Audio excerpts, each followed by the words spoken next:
Fala pessoal, bem-vindos ao Lave Matemática. Eu sou o professor Thiago Basílio e é sempre uma honra ter cada um de vocês aqui comigo. Trago hoje a aula 2 da nossa série preparatória para o PISME 1, tá? Na aula anterior, a primeira aula, né, nós começamos a falar sobre o primeiro capítulo, que é o de teoria de conjuntos. Falamos o que era conjunto, o que é elemento, quais são as relações de pertinência, né, que são relações existentes entre elemento e conjunto, e encerramos falando sobre o diagrama de Venn, tá? Que vira e mexe vai aparecer nossa matéria aqui de novo. Hoje nós vamos falar sobre subconjuntos. Nós falaremos de relações de inclusão, que são relações existentes entre conjuntos. Então já vimos de elemento e conjunto, falaremos agora de relações entre conjuntos. Mas aí, antes de começar, se você for olhar aqui na descrição do vídeo, você vai encontrar um link. Esse link vai te levar para uma lista de exercícios referentes a essa aula de hoje. E aí o meu conselho é que ao final dessa aula você acesse a lista e tente resolver as questões que estão lá, que são as questões para você colocar em prática tudo que você aprendeu nesse vídeo, tá? É, Se você também não assistiu a primeira aula, aconselho que você assista, porque aqui é tudo pensado para ser uma maneira progressiva de aprendizado. Beleza? Então vamos começar definindo o que são subconjuntos. Bom, a gente vai dizer que um conjunto A é subconjunto de um conjunto B se todo elemento do A pertencer também a B. Então, olha só, para que seja um subconjunto, né, você precisa que um conjunto esteja dentro do outro. Então você olha para um conjunto, vamos pensar um conjunto grande assim, e aí você consegue pegar dentro dele alguns elementos que vão formar um subconjunto. Por isso então ele está dentro. A ideia do sub é porque o conjunto está dentro de outro, ele é formado com parte de outro conjunto. Então essa que é a ideia que a gente vai ver nessa aula. Assim como na pertinência, a gente vai ter um símbolo, tá? O símbolo para essa questão do subconjunto vai ser esse aqui. Você tem os conjuntos A e B, e aí você vai colocar entre eles esse símbolo aqui que seria um C estendido, como você quiser entender, tá? E essa notação ela vai ser lida da seguinte forma: o A é subconjunto do B. Se você quiser, eu acho que é a mais usada, eu pelo menos utilizo bastante, é a que o A está contido em B. Então aquele C ele lembra o contido, é C de contido, tá? Então o A está contido em B. Ou ainda o A é parte do B. Então eu utilizo mais o está contido. Mas é importante você ter em mente que essa relação do está contido é que o A é subconjunto do B, tá? Esse símbolo, esse C estendido, ele é chamado sinal de inclusão. E ele tem um parceiro dele que é uma reflexão. Se você refletir esse desenho, pegar ele invertido, você pode escrever, ao invés do A estar contido em B, você inverte tudo para poder dizer que o B contém o A. É parecido com aquela relação, aquele símbolo do menor ou maior, né? Se você inverter, você pode dizer, a boca sempre abre para o maior, né? Aqui, se for pensar no contido, a boca sempre abre para o maior conjunto. Então o A está contido no B, o B é o maior conjunto, ou o B contém o B é o maior conjunto. Tá? Vamos falar então das relações de inclusão, com a ideia do diagrama de Venn para poder criar uma coisa mais visual. Então a gente viu que as relações de inclusão elas podem ser o A está contido em B, ou então o B contém o A. Graficamente, seria uma situação como essa daqui. Você tem o conjunto B, que é um conjunto maior, e dentro dele você separou um conjunto A, que é de fato um subconjunto do B, porque ele está totalmente dentro do B. Né? Todos os elementos do A fazem parte do B. Então, essa é uma representação gráfica do A contido em B. Temos também as relações de negação. Na negação é só você cortar aquele símbolo da inclusão. Nós temos o A não está contido em B e também temos o B não contém o A. E aí, graficamente, temos duas situações possíveis. Pode ser que existam apenas alguns elementos do A que estejam no B. Então, graficamente, seria aquela situação ali desenhada, né, a segunda figura, em que nós temos uma região ali no meio, que é comum, mas tem regiões externas, né, que são exclusivas do A e do B. Então, tem elemento que só está no A, tem elemento que só está no B, então ninguém está contido em ninguém ali. Ninguém é subconjunto. E temos também a situação em que não tem nada em comum. Então, são dois conjuntos separados que também configuram a situação de ninguém estar contido em ninguém ali. Certo? Bom, feito isso, a gente vai para alguns exemplos, tá? Deixa eu só trocar a tela aqui e eu já volto com vocês. Bom, temos aqui o nosso exemplo 12. Se você caiu de paraquedas nessa aula, ainda não assistiu a aula 1, aconselho que assista. Lá eu fiz até o exemplo 11. Então eu dou continuidade. Eu só reinicio a contagem quando eu troco o capítulo, tá? O mesmo acontece com os exercícios. Na aula 1 tem um link para os exercícios da aula número 1. E se você for olhar aqui na 2, não começa no número 1. Começa, eu não sei nem que número que é, mas dá continuidade para a lista, para a primeira lista, tá? Então olha só, dê a relação de inclusão em cada item a seguir. Então aqui eu tenho que falar se o conjunto está ou não contido no outro. E para isso eu tenho que analisar os elementos. Então repara, ó, letra A ali, nós temos o conjunto A e B e temos o conjunto A, B, C e D. No conjunto A e B, nós temos o A e esse A também está presente no segundo conjunto. Nós temos o elemento B e o B também está presente no segundo conjunto, de forma que todos os elementos do primeiro conjunto fazem parte do segundo. Isso é o que define o subconjunto. Então, esse A e B ele está contido no ABCD, certo? Letra B. Nós temos ABC e temos o BCDE. Reparem que os dois conjuntos têm o elemento B e os dois conjuntos possuem o elemento C. O problema está nesse A e também está nesse D e nesse E. Se a gente fosse olhar, que pode ser que o segundo conjunto coubesse no primeiro. Nós temos elementos exclusivos ali, tá? Então, pela questão de ter elemento exclusivo, nós podemos concluir que um conjunto não está contido no outro, tá? Isso vale nos dois sentidos, né? Nem o primeiro está no segundo, nem o segundo está no primeiro, até porque o segundo tem mais elemento que o primeiro, não teria como acontecer isso. Tá? Então a relação ali é a de não inclusão. Letra C, nós temos A e B e temos o C, D e E. Não tem nada em comum.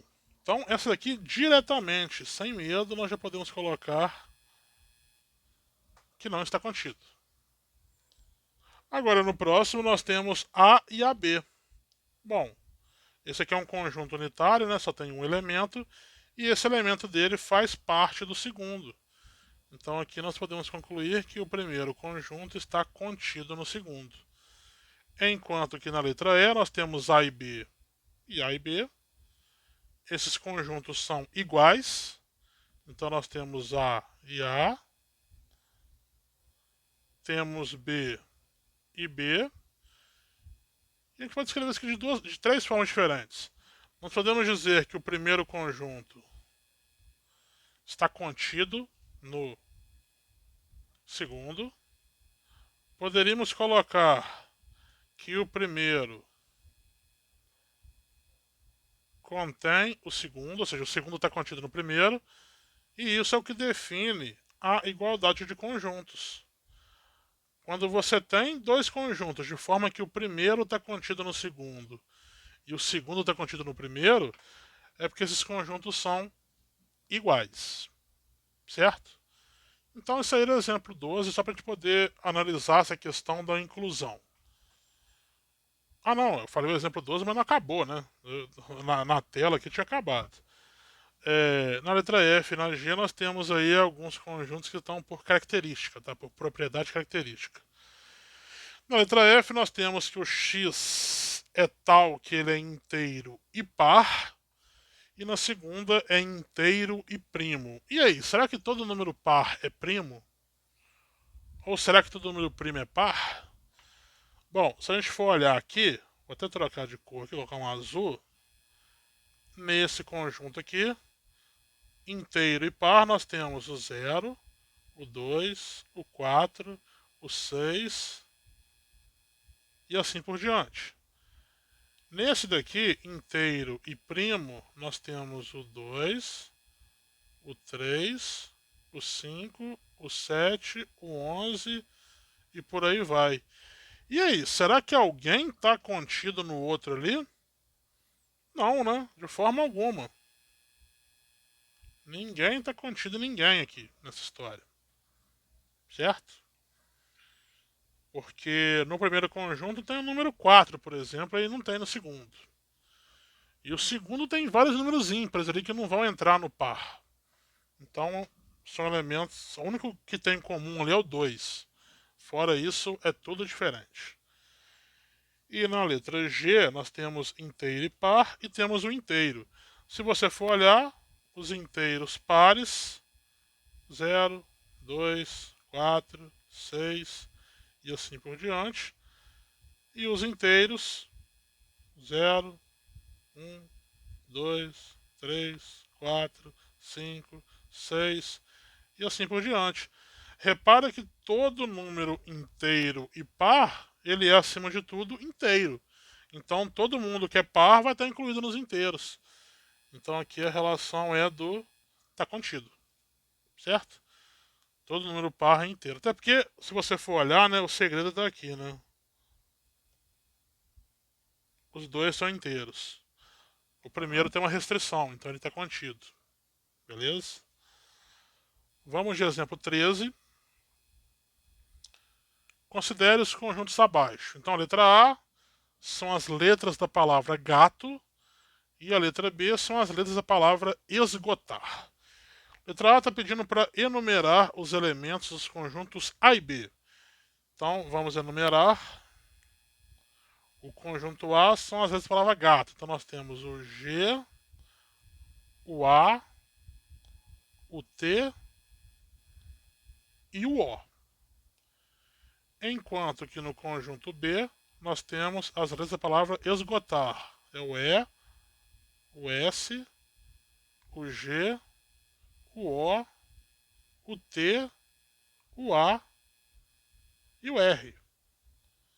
Vou aproveitar aqui, vou subir essa perguntinha, já que eu não gastei o espaço todo. Então é isso.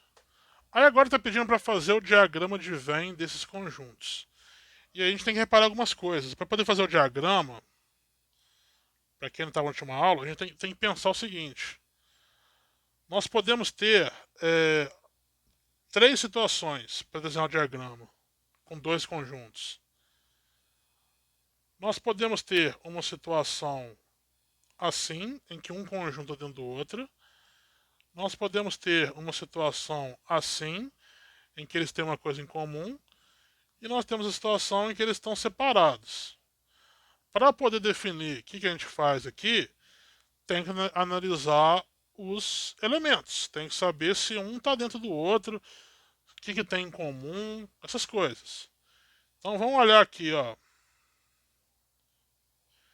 A gente sempre olha do menor para o maior, porque a gente consegue terminar mais rápido. A palavra gato tem a letra G. E repara que o G também está no esgotar.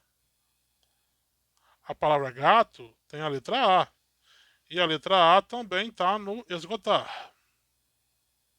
A palavra gato tem a letra T. E o T também está na palavra esgotar. E por fim, a palavra gato tem a letra O. E a letra O também está na palavra esgotar.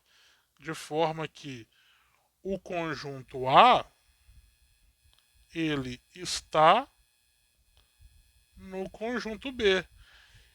E a gente fez um exemplo na aula 1 que eu coloquei exatamente a observação dessa, o último exemplo, que era do Pernambuco, perna e campo. Agora eu tenho a palavra para isso. Se o A está em B, eu vou dizer que o A ele não só está em B, ele está contido em B. Agora eu tenho a palavrinha. E o símbolo para isso é que o A está contido em B. E isso já responde a minha pergunta da letra C aqui. Ó. Então eu sei que o A está contido em B. Agora a questão é fazer o diagrama. Vou usar as cores azul e verde aqui. Então vou desenhar. Isso é uma coisa maiorzinha um pouquinho né, aqui. Vou desenhar aqui em azul uma representação para o meu conjunto A. E aí, por fora dela, e aí eu já vou utilizar um retângulo. Pode usar uma elipse, um círculo, como você quiser. Mas geralmente eu pego fora, eu gosto de colocar um retângulo, tá? Eu vou colocar o B. E eu vou completar agora. Aí dentro da elipse aqui do A, eu vou colocar as letras da palavra gato. Eu tenho o G, eu tenho o A, eu tenho o T e eu tenho o O. E aí fora da elipse e dentro do retângulo verde, eu vou colocar a letra E, a letra S e a letra R. E aí eu completei o meu diagrama de Venn. Então isso é uma forma de representar com um desenho aquela situação. Beleza? Tranquilo, né? Letra C está respondida, o A está contido no B. Vamos de exemplo 14. Esse exemplo 14 é interessante, tá? Ele diz o seguinte, ó. Em cada caso, substitua x por um elemento para que a sentença seja verdadeira. Em todos os itens não se repetem elementos iguais. Então, por que tem essa observação? Eu vou colocar um elemento que não se repete. Então, assim, não adianta, igual, se eu tenho ali na letra A, tá 5, 4, 3 e 2. Aquele X, ele não é nenhum desses elementos, tá? Ele não é nem o 5, nem o 4, nem o 3 e nem o 2. Ele é um elemento diferente do que já está lá, tá? Então, olha só, na letra A eu tenho que 1 e 2, ele está contido no conjunto 5, 4, 3, 2 e 1. Ou seja, todo elemento do primeiro conjunto tem que ser elemento do segundo. Repara que o número 2 ele já está presente. Quem que sobrou ali então, pessoal? Isso aqui é a coisa mais fácil do mundo, né? O 1 ele tem que estar no segundo. Repara que ele não está escrito, então ele vai ter que entrar no lugar de quem? Do X. Então nessa letra A, o nosso X vai ter que ser o número 1. Vou nem circular não, que fica muito estranho. Então vou colocar que x é igual a 1. Não é equação não, tá? É só no lugar do x eu vou colocar o número 1. Beleza? Aí no B, eu tenho que o primeiro conjunto ele está contido no segundo. Vamos fazer a mesma análise. Ó. O elemento A ele está nos dois. O elemento B está nos dois. E o meu elemento C está nos dois. Sobrou o nosso elemento X. O X tem que estar no segundo conjunto. Quem que eu tenho de opção? Eu posso utilizar o D ou então o E. Ele pode ser um desses dois. Então a gente vai ter que ou o x vai entrar ali o d, ou então, colocar sem ser cursiva, né? Ou o x vai entrar o e. São duas opções. Beleza? Agora a gente tem aqui que o azul, preto e amarelo contém o azul e o x. Então repara, ó.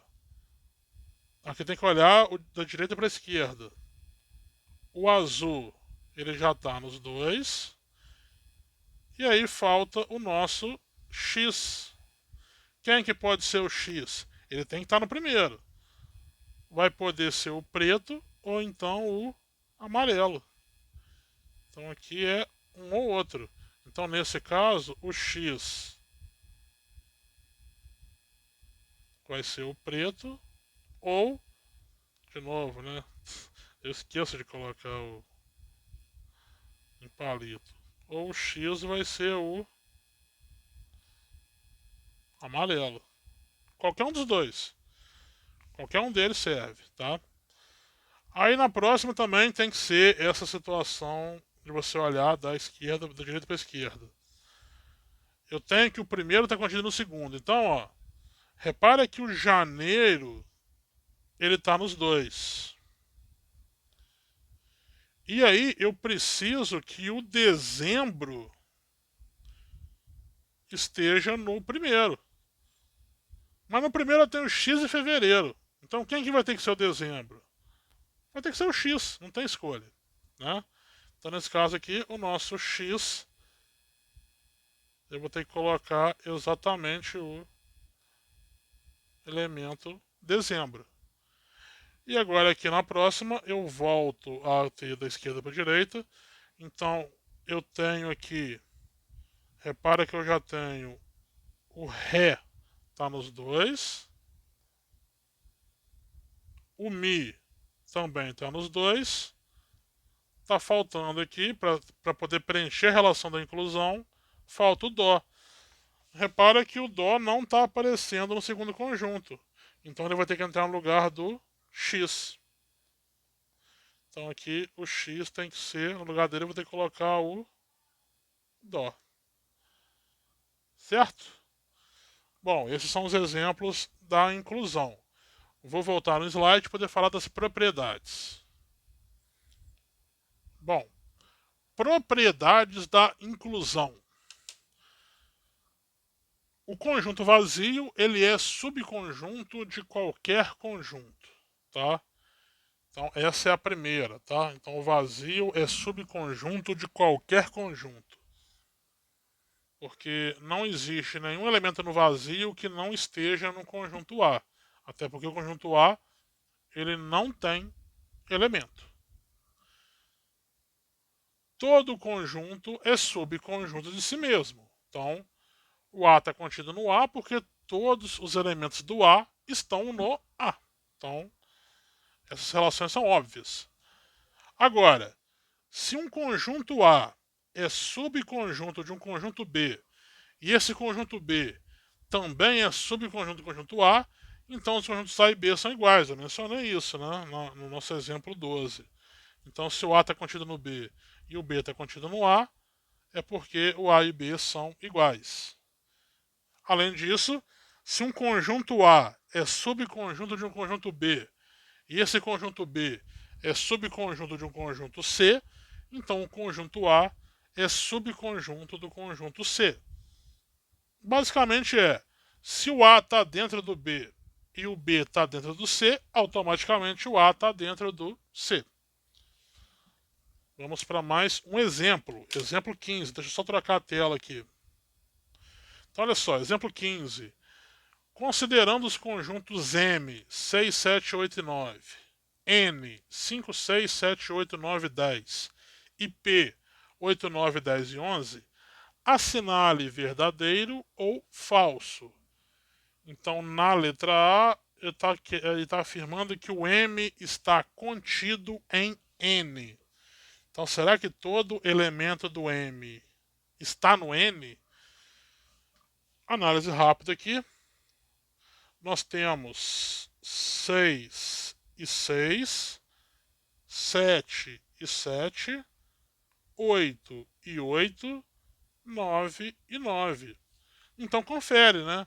Todo mundo que está ali no M faz parte do N, então essa primeira aqui é verdadeira. Pessoal, não vou ficar preocupado em trocar de corzinha aqui não, porque eu vou ter que apagar toda hora essa análise aqui em cima, tá? Agora, o P. O P está contido no N. Então, olha só, porque no P eu tenho 8. E o 8 também está no N. Eu tenho 9, que também está no N. Eu tenho 10, que também está no N. Mas sobrou 11. Por ter sobrado 11, isso aqui é falso, tá? Então, para você ver, nessa letra P, faltou o 11 pertencer ao N, tá? Aqui seria uma justificativa para a letra B ser falsa, tá? Deixa eu apagar aqui em cima. Aí agora ele fala que o M não contém o N. Então será que o M não contém o N? Ou seja, o N não está contido no M? Então repara, né? Eu tenho aqui o 6, o 7, o 8, o 9. E aí sobraram dois elementos no N que não estão no M. Então, de fato, o M não contém o N. Até porque o N é maior do que o M, né? Não teria como acontecer isso nunca. E o P contém o M? Será que o conjunto P ele tem todos os elementos do conjunto N? Não, né? Porque repara que se eu for marcar os idênticos, eu vou ter 8, 9, 10. E aí, por exemplo, se eu. Olha, é P e M, né? Desculpa. Né? 8, 9, 10. Eles têm em comum só o 8 e 9, M e P, né? Só tem o 8 e 9. Então, essa aqui vai ser falsa.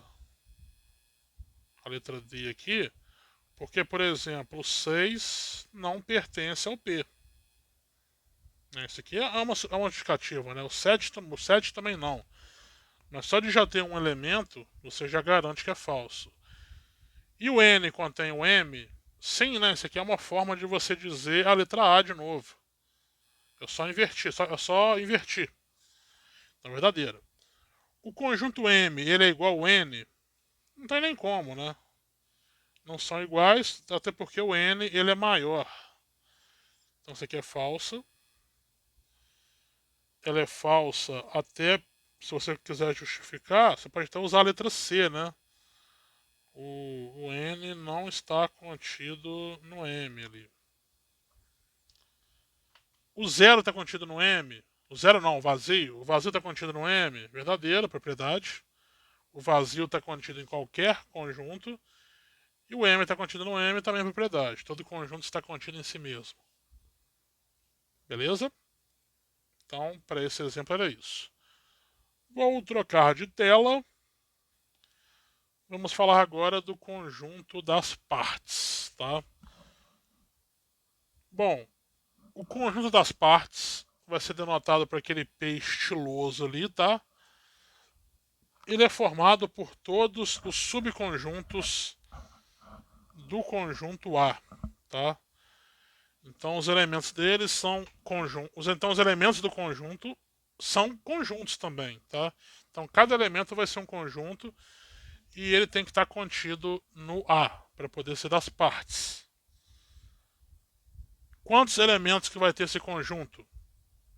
Se o conjunto A tem n elementos, ele vai ter 2 elevado a n subconjuntos. Por que são 2 elevado a n? Porque você olha para cada elemento e você tem que decidir se esse elemento está ou não no conjunto. Então, para cada elemento, duas opções. Ou ele está na parte ou ele não está. Você fazendo isso para cada elemento, você chega no 2 elevado a n. Essa parte aqui, pessoal, ela é mais uma curiosidade. Eu gosto de fazer com meus alunos isso aqui. E eu vou mostrar para vocês um exemplo disso aqui. Vou trocar de tela, peraí. Então, olha só, exemplo 16. É o último da aula de hoje, tá? Enumere o conjunto das partes de cada conjunto a seguir. Então, na letra A eu tenho o conjunto A que é formado pelo número 1. Então, pela lógica, né, ele só tem um elemento, e aí com isso vai ter 2 elevado a 1, que é igual a 2, subconjuntos. Tá?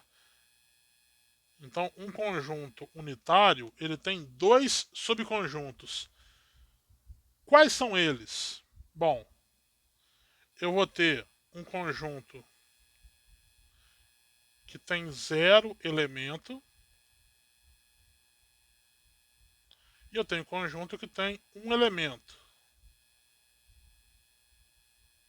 Bom, conjunto que não tem nenhum elemento só pode ser o vazio. Conjunto de um elemento, usando os elementos do A, só tem um, né? Então o conjunto que eu vou pegar aqui vai ser o próprio conjunto. Então, o conjunto das partes desse meu conjunto A vai ser formado pelo vazio. Vou até colocar em outra cor aqui, vou colocar em azul aqui dentro, tá? Para não confundir. É o vazio e o 1 aqui. Então, esse seria o conjunto das partes do conjunto A. Vou pegar o conjunto B agora que tem 2 elementos, tá? Então, eu vou colocar aqui que é um n igual a 2.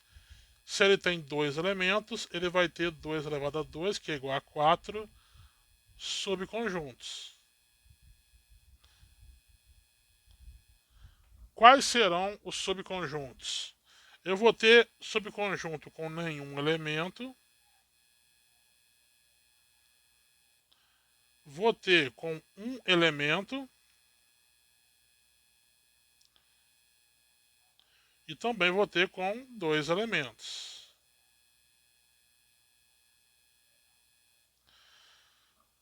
Deixa eu só fazer uma questão aqui, peraí. Só troquei a cor ali em cima, troquei para azul.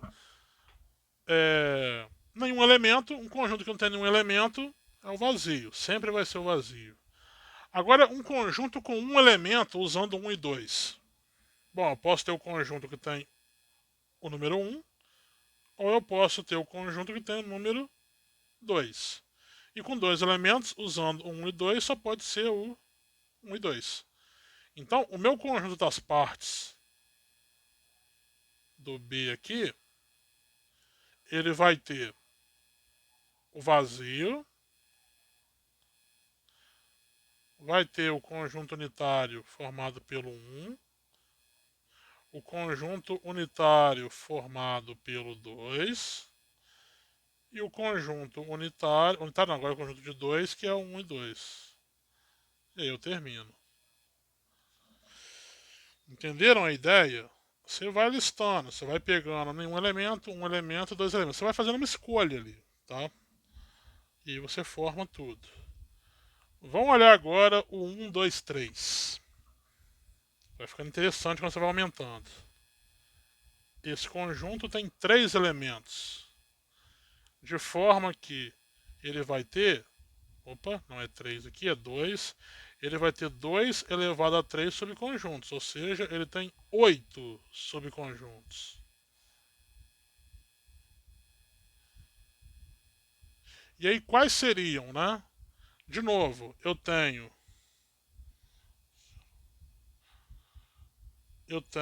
com nenhum elemento,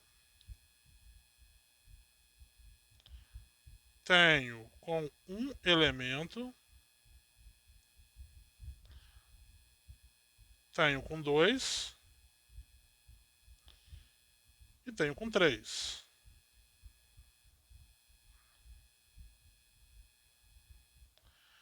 Então vamos lá.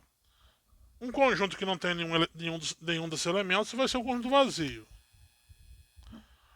Os conjuntos com um elemento, usando 1, 2 e 3, eu tenho o conjunto do 1, o conjunto com o 2 e o conjunto com o 3.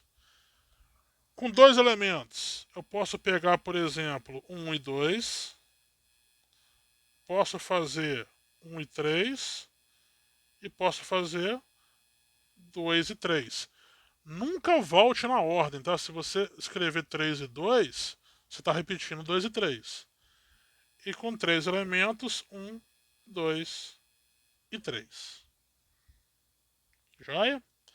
Então, o conjunto das partes do C, e aí eu vou até aumentar um pouquinho, porque eu sei que eu vou gastar pelo menos 2 linhas aqui. Escrever assim. Ele vai ter o vazio. Opa. Ele vai ter o vazio. Ele vai ter o 1. Ele vai ter o 2. Ele vai ter o 3.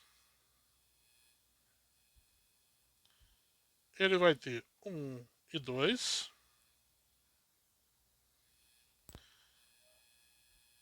Vai ter o 2 e 3. Aliás, 1 e 3, né? Vai ter 1 e 3. Vai ter o 2 e 3. E também vai ter o 1, 2 e 3. E aí eu fecho aqui. Pessoal, isso aqui é mais de curiosidade, tá? É claro que não vai ter uma questão disso. Na lista tem uma questão para vocês poderem. É mais de. Eu dou de desafio para meus alunos, tá? Até dou ponto extra quando eu peço. E é interessante, eles ficam focados ali, mas cansa, né? E se você não fizer um bom esquema, você se perde e não chega no total que precisa. Então, quando eu pego aqui o 1, 2, 3 e 4, eu já estou com um conjunto com 4 elementos e ele vai ter, então, 16 subconjuntos. Então a brincadeira começa a aumentar, tá? Eu tô olhando se eu coloquei, não, mas não coloquei com 5, não. Parei no 4. Ainda bem. Então a gente começa a aumentar muito esse número de subconjuntos, né?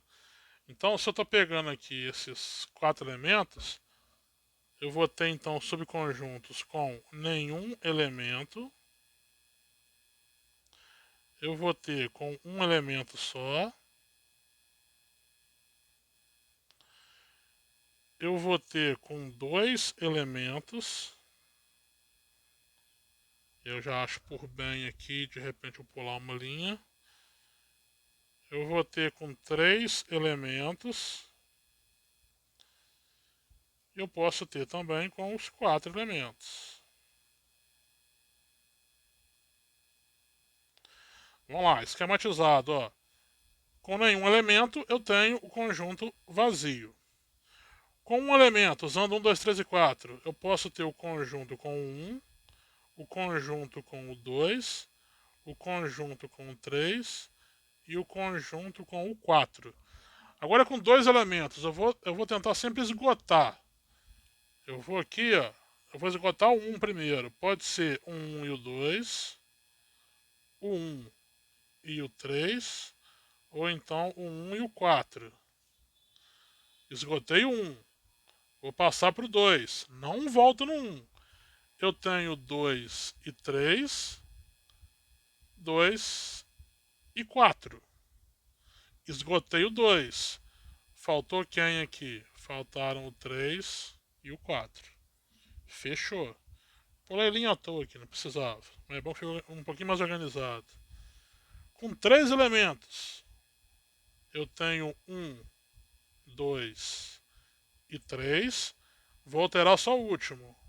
1, 2 e 4. Não esgotei o 1 ainda. Vou trocar o segundo. Vai ficar 1, 3 e 4. Acabou com 1, certo? Vou começar com 2 agora. 2, 3 e 4. Não tenho mais quem trocar aqui. E por fim, temos com 4 elementos. Tem que ser 1, 2, 3 e 4.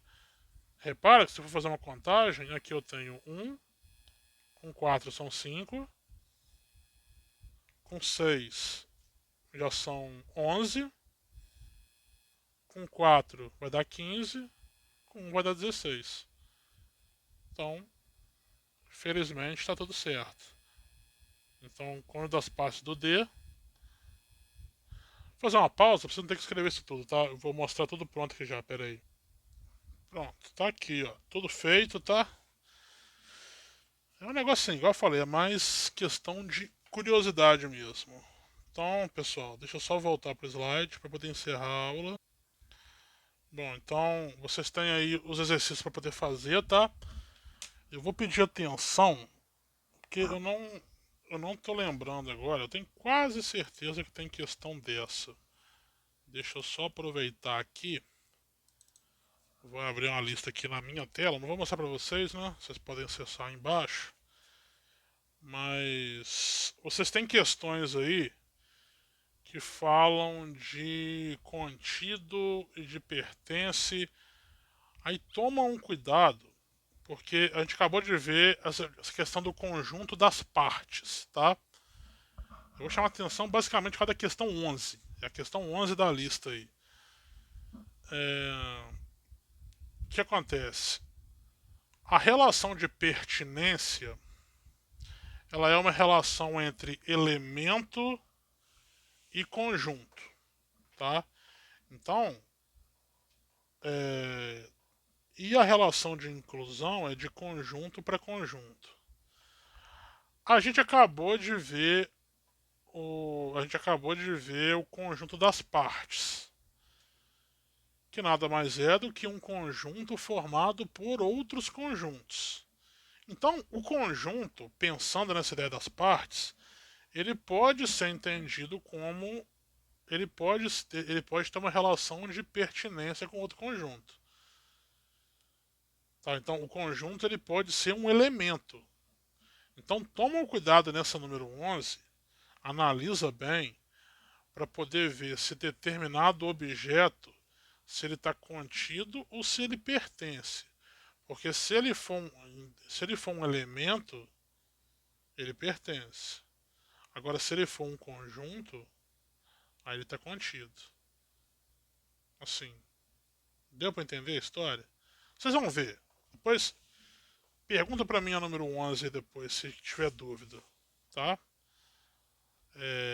Tô quase fazendo ela, mas não vou fazer não. Vou deixar para vocês aí. Qualquer coisa depois eu faço um vídeo extra.